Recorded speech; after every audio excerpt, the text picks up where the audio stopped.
Selamat pagi anak-anak.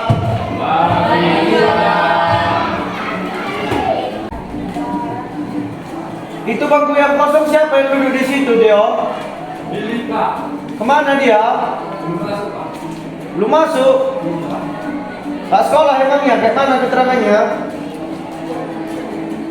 Tidak tahu, Pak. Ada tadi yang nampak dia datang ke sekolah? Tidak ada, Pak. Coba kamu cari dulu di lapangan sana dia. Suruh menjumpai saya ya.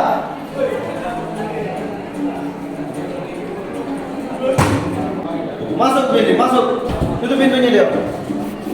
Kamu ini murid kurang ajar.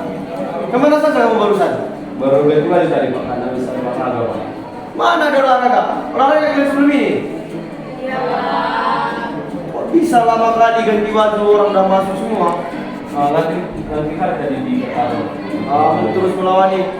Diri di situ. Ya, Pak. Taruh tanganmu di kuping atas itu kakimu. Ya, Pak. Sampai Billy. Pak. Turunkan kakimu satu. Turun sekali. Turun ke bawah, jongkok. Lagi jongkok, turun jongkok. Naik. Turun lagi.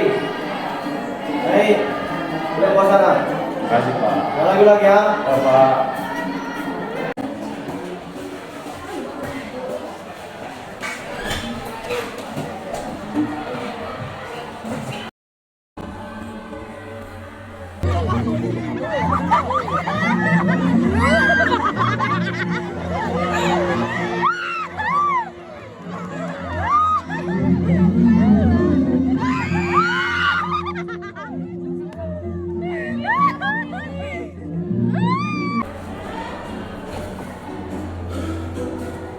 Anjir, kok bisa gitu ya?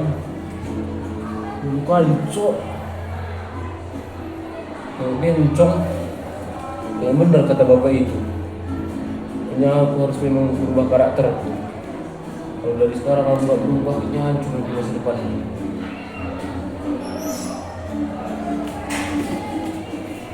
Nah, jadi teman-teman, seperti yang kita ketahui, kalau di negara kita ini memiliki sistem perubahan di dalam sistem pemerintahannya dari masa Orde Lama ke masa Orde Baru. Nah, berikut penjelasan dari kami. Selamat mendengarkan. Saya akan menjelaskan tentang Orde Baru. Masa Orde Baru berlangsung sejak 11 Maret 1966 oleh Jenderal Soeharto dan diakhiri sejak tahun 1998. Yang pertama yaitu aksi masa transisi. Masa transisi berlangsung sejak tahun 1966 sampai 1967, yang dimana masa transisi ini merupakan lahirnya masa Orde Baru yang disebabkan oleh ketidakpercayaan terhadap pemerintahan pusat pada masa Orde Lama berlangsung. Yang kedua yaitu aksi-aksi Tritura. Aksi-aksi Tritura dikeluarkan pada saat demokrasi terpimpin telah berakhir. Isi dari aksi-aksi Tritura tersebut yang pertama yaitu bubarkan PKI dan ormasnya, yang kedua turunkan harga pokok, yang ketiga rombak kabinet Dwi-Korah. Tritura merupakan peristiwa yang menjadi titik awal menghilangnya kekuasaan Soekarno dan hilangnya kekuasaan politik. Surat Perintah 11 Maret atau sering disebut dengan Super Semar. Latar belakang terjadinya peristiwa ini yaitu setelah terjadinya peristiwa pemberontakan G30 SPKI. Karena situasi politik di saat itu, di Indonesia itu semakin menurun atau tidak stabil. Jadinya, kepercayaan masyarakat kepada Soekarno itu semakin menurun. Dan pada saat itu, tanggal 2 Januari 1966, para pelajar, mahasiswa, dan masyarakat mengajukan 3 tuntutan rakyat atau sering disebut dengan Tritura, di mana isi Tritura itu yaitu membubarkan PKI dan ormasnya, membersihkan kabinet Dwi-Korah, dan menurunkan harga sembako. Tanggal 11 Maret 1966, Soekarno mengeluarkan surat perintah dan memberikannya kepada Letjen Soeharto. Surat ini dikenal dengan Super Semar atau Surat Perintah 11 Maret. Tujuan Super Semar yaitu Soekarno ingin memerintahkan Letjen Soeharto untuk melakukan 3 poin, yaitu memulihkan keamanan, ketenangan, dan stabilitas pemerintah.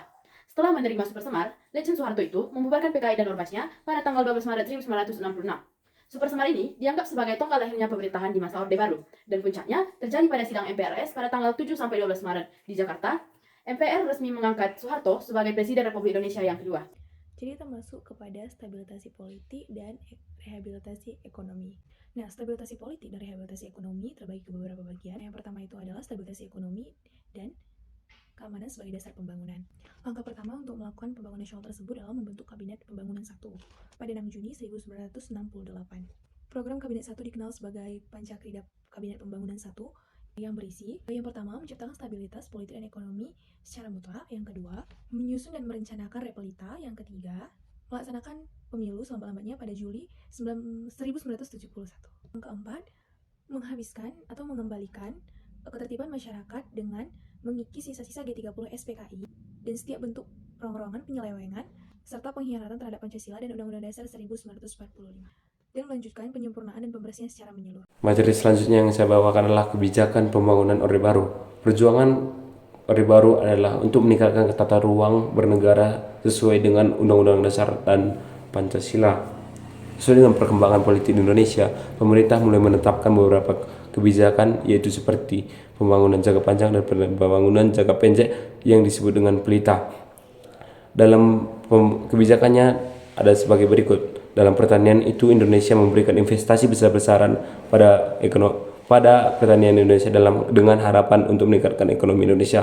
Pada pendidikan, Indonesia membangun banyak sekali SD Impres dan membangun kelompok belajar untuk meningkatkan cara belajar tulis menulis siswa.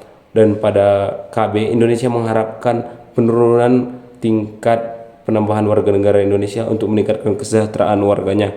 Dan kebijakan yang terakhir yaitu Posyandu, Indonesia mengharapkan semua anak di Indonesia dengan sehat tanpa adanya kekurangan. Selanjutnya, integrasi Timur Timur. Sebagai bentuk pertahanan, Indonesia melakukan operasi Seroja untuk mempertahankan Timur Timur. Integrasi Timur Timur dengan Indonesia secara resmi sudah tercatat dalam sejarah sejak 17 Juli 1976. Adapun proses integrasi ini didahului dengan serangkaian invasi militer oleh rezim Orde Baru, yang konon mendapatkan dukungan dari pemerintah Amerika Serikat. Timur Timur termasuk ke dalam kawasan yang tergabung dalam gugus Pulau Timor di Nusa Tenggara Timur yang merupakan daerah jajahan bangsa Portugis.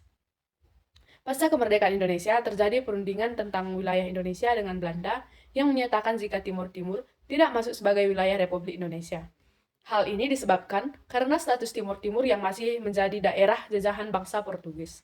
Akibatnya, pada Mei 1974, pemerintahan baru di Portugal memberi izin pendirian partai politik dengan tujuan untuk menentukan masa depan Timur Timur lewat adanya referendum yang terdiri dari 3 pilihan, yaitu menjadi daerah otonom dalam Federasi Portugis, menjadi negara bebas dan merdeka, serta menjadi bagian dari Indonesia.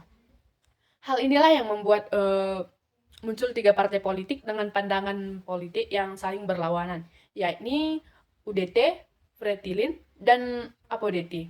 Persaingan yang sengit antara ketiganya dan berlangsung lama membuat masyarakat sipil harus menguasai ke wilayah Indonesia. Tak lama setelahnya, pemerintahan Indonesia melakukan operasi Komodo untuk melakukan integrasi wilayah Timur ke Indonesia. Di sini saya akan membahas tentang dampak kebijakan politik dan ekonomi pada masa Orde Baru. Pada masa Orde Baru, Indonesia memang berhasil menciptakan masyarakatnya yang sejahtera. Salah satu contohnya adalah Indonesia berhasil menjadi salah satu negara pengekspor padi dan menjadi salah satu negara yang berhasil mencukupi kebutuhan padinya atau berasnya. Dan negara yang memiliki penurunan angka kemiskinan yang diikuti dengan perbaikan kesejahteraan rakyat dan angka kematian bayi pun menurun dan pendidikan dasar semakin meningkat. Salah satu yang mendukung faktor itu adalah tentang masa Orde Baru. Di sini, Presiden sangat memiliki kekuasaan yang sangat tinggi. Dia dapat mengatur segala kekuasaan yang berada di bawah-bawahnya dan memiliki kepemimpinan yang sangat tinggi. Didasarkan oleh KKN, korupsi, kolusi, dan nepotisme. Sehingga banyak wakil rakyat atau DPR dan MPR yang tidak mengenal rakyat atau daerah yang diwakilinya.